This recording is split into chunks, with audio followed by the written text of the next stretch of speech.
August மாதம் 9ஆம் நாள் வாக்கு.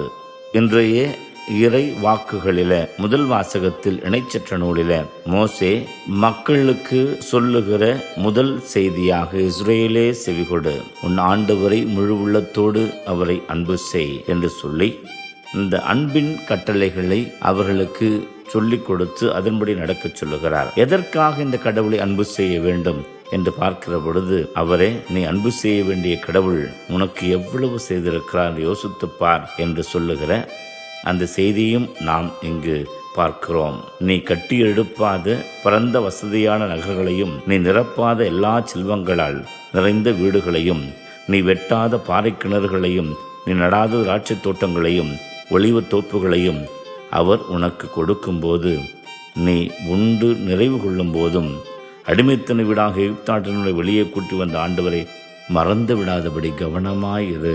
அவருக்கு அஞ்சி, அவருக்கு பணிந்து, அவருக்கு அன்பு செய்கிற பிள்ளையாக இரு என்று கேட்டுக்கொள்ளுகிற பொழுது, நமக்காக நாம் அன்பு செய்கிற தெய்வம் எவ்வளவு செய்திருக்கிறார் என்று பார்க்கிற அந்த ஒரு சிந்தனை நம்மிடத்தில் இருக்கிறதா? யாவே தெய்வம் மோசேயின் மூலமாக இப்படிப்பட்ட ஒரு எதிர்பார்ப்பை வெளிப்படுத்தினார்.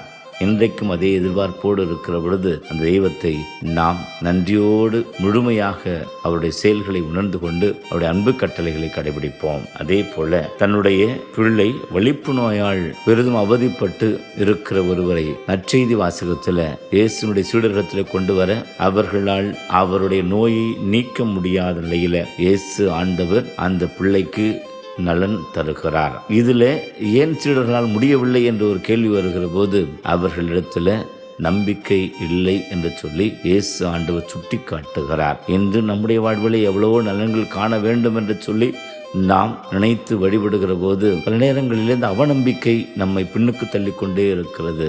வாருங்கள், இந்த பெரும் செயல், வல்ல செயல் மூலமாக இயேசு ஆண்டவர் கற்பிக்கிற, அவரில் நம்பிக்கை வைக்கிற போது எல்லாம் கூடும் என்று சொல்லி நாமும் இறைவனிடமிருந்து ஆற்றல் பெற்றவர்களாக நற்செயல்கள் செய்வதில் நம்மையே ஈடுபடுத்திக் கொள்வோம். கடந்த 6ஆம் தேதியும் இன்றும் ஹிரோஷிமா, நாகசாகி பகுதிகளில் அணுகுண்டு வீசப்பட்டு அதனுடைய அழிவை உலகம் நினைத்து பார்க்கிற நாளாக இருக்கிற பொழுது யுத்தம் தவிர்க்கப்பட்டு அமைதி திரும்ப ஜெபிப்போம்.